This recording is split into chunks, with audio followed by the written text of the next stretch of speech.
বন্ধুরা, ভূতু কিচেনে সবাইকে স্বাগত। আজ চলে এসেছি আরও একটা নতুন ভিডিও নিয়ে। আজ আমরা বানাচ্ছি দেশি খাসির মাংসের ঝোল। তার জন্য আমরা এখানে নিয়ে নিয়েছি 750 গ্রাম মাংস, একটা ছোট সাইজের টমেটো, দুটি মাঝারি সাইজের পেঁয়াজ কাটা, পরিমাণ মতো হলুদ, পরিমাণ মতো লবণ এবং 25 গ্রাম সরিষার তেল। সমস্ত কিছু দিয়ে আমরা এটাকে 3 থেকে 4 মিনিট মতো ভালোভাবে ম্যারিনেট করে নেব।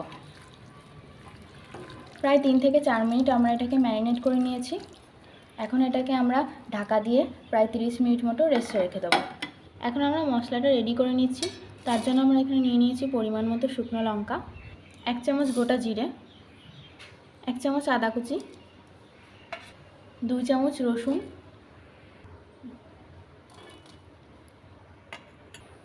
এবং সামান্য জল দিয়ে আমরা মশলাটাকে খুব ভালোভাবে পেস্ট করে নেব।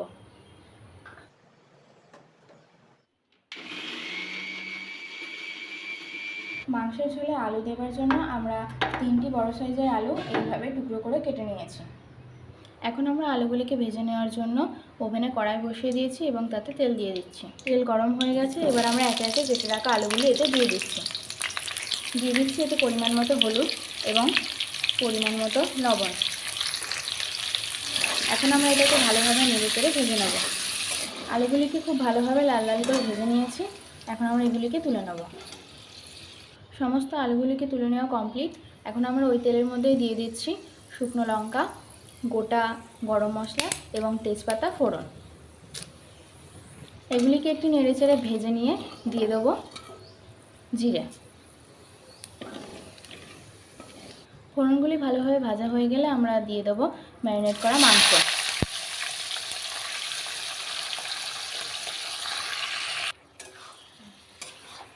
মিডিয়াম ফ্লেমে মাংসটিকে কিছুক্ষণ নেড়েচেড়ে নেওয়ার পর আমরা সমস্ত পেস্ট করা মশলাটিকে এতে দিয়ে দিচ্ছি।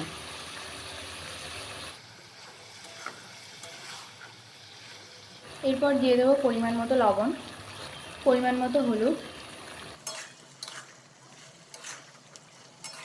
ব্যালেন্স রাখার জন্য দিয়ে দেবো সামান্য চিনি, দিয়ে দেবো 1/2 চামচ ধনে গুঁড়ো ও কালার আসার জন্য দিয়ে দেবো কিছুটা কাশ্মীরি লঙ্কার গুঁড়ো। এবার এটাকে ভালোভাবে নেড়েচেড়ে তেল ছেড়ে আসা পর্যন্ত আমরা এটাকে কষিয়ে নেব। 15 মিনিট মতো মাংসটাকে কষিয়ে নিয়েছি। দেখা যাচ্ছে তেলটা ছেড়ে ছেড়ে এসছে। এখন আমরা ভেজে রাখা আলুগুলি এতে দিয়ে আবারও একটু নেড়েচেড়ে নেব। কিছুক্ষণ নেড়েচেড়ে নেওয়ার পর আমরা এবার এতে দিয়ে দিচ্ছি গরম জল।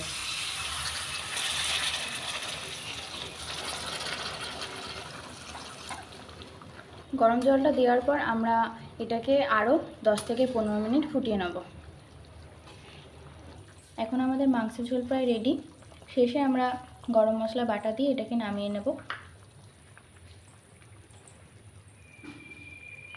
মাংসটাকে নামিয়ে নিয়েছি। খুব সুন্দর দেখতে হয়েছে, খেতেও খুব সুন্দর হবে। এইভাবে ঘরোয়া পদ্ধতিতে অন্য কোনো মশলা ব্যবহার না করে খাসির মাংস রান্না করলে খেতে খুব সুস্বাদু হয়।